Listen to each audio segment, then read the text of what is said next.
Pedro Guaseico, secretario adjunto de la CTA, está con nosotros. ¿Qué tal? ¿Cómo te va? ¿Qué bueno, tal, con María? Hugo Yasky, ¿no es cierto? Sí. ¿Cuántos paros que se vienen, no? Sí, la verdad que es un septiembre bastante movilizado, muy caliente. La situación social está cada vez más grave. No solo los tarifazos, los incrementos de los precios del alimento, la mega devaluación que estamos sufriendo y aparte el ajuste que se viene, ¿no?, con los anuncios claros de despido en el sector público y también lo que estamos sufriendo en el sector privado, ¿no? Entonces ya hemos perdido, desde que va el gobierno de Macri en funciones, casi 100.000 puestos de trabajo en el sector productivo industrial. 100.000 puestos de trabajo. Sí, de trabajo bien pago. Sí.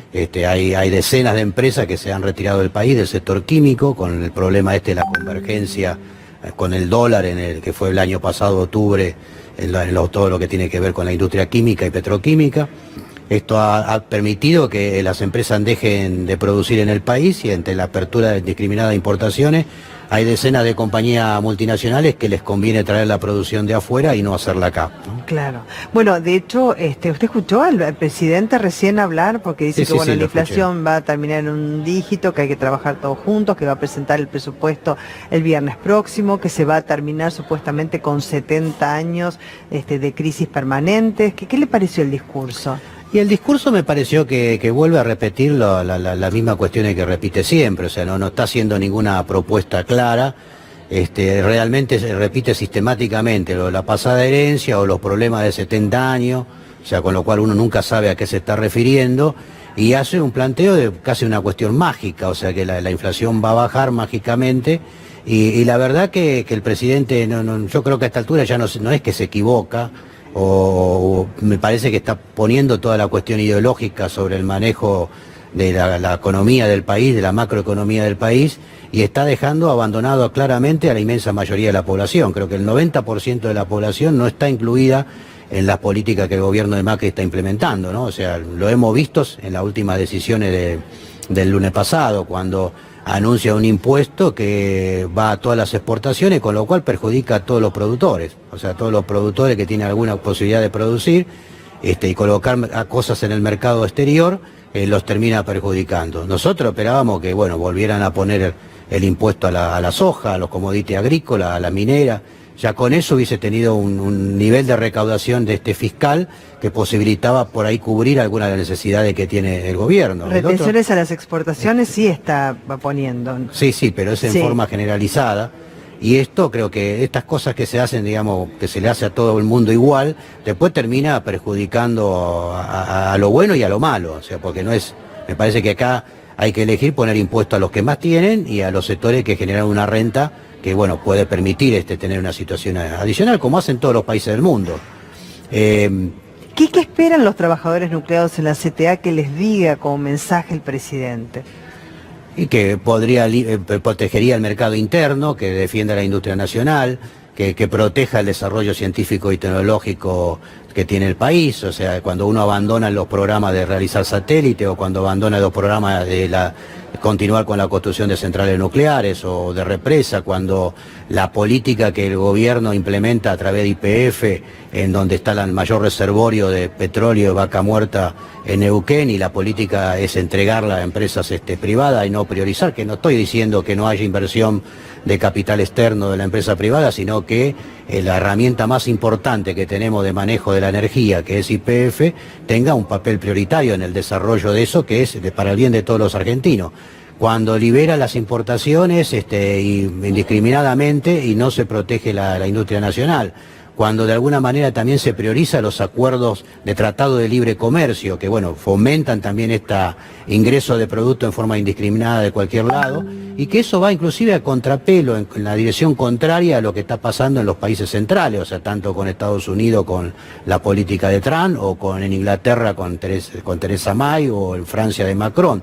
Son países que en estos últimos momentos están haciendo hincapié en defender su propio mercado, su propia producción, y el gobierno de Macri y de Temer hacen absolutamente lo contrario. Se están cerrando los países. Claro, los países se están cerrando y nosotros abrimos nuestra economía, que ya tiene debilidades estructurales de hace muchos años, en eso sí tendría razón el presidente, si tenemos debilidades estructurales que somos un país dependiente de hace mucho tiempo, y lo que habría que tender es a resolver eso, no a debilitar la defensa que tiene el país para proteger su mercado interno, su nivel de empleo, su trabajo y su educación y salud, ¿no? Hay un tema que, por supuesto, concierne a usted como representante de los trabajadores, a la CTA toda, por supuesto también a la CGT y a todos los gremios, ¿no es cierto?, que representan a los trabajadores, que es las paritarias, ¿no es cierto?, porque la inflación se come el salario y se pierde el poder adquisitivo. Si hay una inflación proyectada de 42%, no sé qué trabajador va a poder tener un aumento de 42%, hay muchos que han tenido un 15% de manera escalonada, en cuotas. ¿Cómo van a resolver este tema Y ustedes? en este momento nosotros estamos con un atraso que venimos de casi del orden del 16% en las dos paritarias anteriores, en todos los sectores. El 16 es un promedio, alguno un poco más, un poco menos. Y en esta paritaria, en la cual los que menos han cerrado es un 20, los que más están cerrando es un 26, un 27%, por ahí algunos un 28%, y con una inflación ya programada de casi el 46, 47%, se va a agregar... 42, ¿por qué 46, 47? Sí, porque estaba dando 3,7, 3,6 algunos de los índices. Si seguimos así de esta manera a fin de año, vamos a llegar. Yo tengo entendido por los economistas una estimada del 42%, que ya me parece bastante. Ya es bastante. Sí. Aún haciendo 42 estaríamos con el promedio de las negociaciones, que van a estar dando vuelta entre un 24, bueno, la UOM hace muy poco pasó un 5% más, tiene la posibilidad de sumar algo más, bueno, 25%, estaríamos casi 17% abajo, sumado al otro 16% de promedio, o sea que los trabajadores en general estarían perdiendo más de un 30% de su poder adquisitivo desde que el gobierno de Macri asumió. Fracasó también el Consejo de Salario Mínimo Vital y Móvil. ¿Cuánta importancia le dan los trabajadores a este consejo para fijar un salario por lo menos base, no? Y es muy importante, porque más allá de que el Consejo del Salario lo que decide afecta directamente a una minoría de los trabajadores que están bajo convenio, sí es un punto de referencia claro para el más de 30% de trabajadores que están en situación irregular, o que son monotributistas, o que están en alguna figura no muy clara, que el promedio de esos trabajadores siempre está un 20% debajo del salario mínimo, el promedio de ganancial. Como los trabajadores que están en forma regular, está un 25% arriba del salario mínimo. Entonces, cada vez que se corre el salario mínimo, eso ayuda a correr este punto medio de los trabajadores que están en esa situación más afectada. Entonces, es muy importante que el gobierno haya decidido también ponerlo en el marco de la inflación que ellos estimaban y no la inflación real, también lleva un deterioro a ese sector, que es obviamente el que más perjudicado y el más afectado, porque se come la mayor parte del salario, se lo come los alimentos, se lo come las tarifas públicas y se lo come el transporte.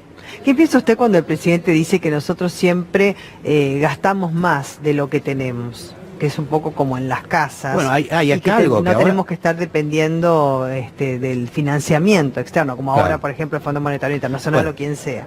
Dicho así, parece como una perogrullada, ¿no? Está bien, o sea, tenemos que gastar menos de lo que entra. Ahora, entonces, ¿qué explica el presidente por qué endeudó el país casi más de 100.000 millones de dólares? O sea, ¿cuál es la necesidad, de sacarle impuesto a algunos sectores? Que no digo que está mal, digo que no está bien sacarle impuestos, sí, pero hay que sacar impuestos cuando se puede y de la manera que sea correcta. Acá el presidente apenas asumió, decidió sacarle impuestos a un sector que tiene determinado privilegio y le apuntó todo contra los sectores más postergados, o sea, con los jubilados, con los que están en peor situación. Se aumentó la tarifa al transporte, se aumentó la electricidad, el gas, el agua. Todo eso afectó a los sectores más postergados y a los que estaban en mejores condiciones lo benefició. Entonces, esa situación produjo que el gobierno se empiece a endeudar. No se endeudó el gobierno anterior o el que va a venir, se endeudó el gobierno de Macri. Digo, eso tiene que hacerse responsable, que la situación de deuda y de déficit financiero que hay con respecto al tema de los pagos de intereses de la deuda es responsabilidad absoluta del gobierno de Macri.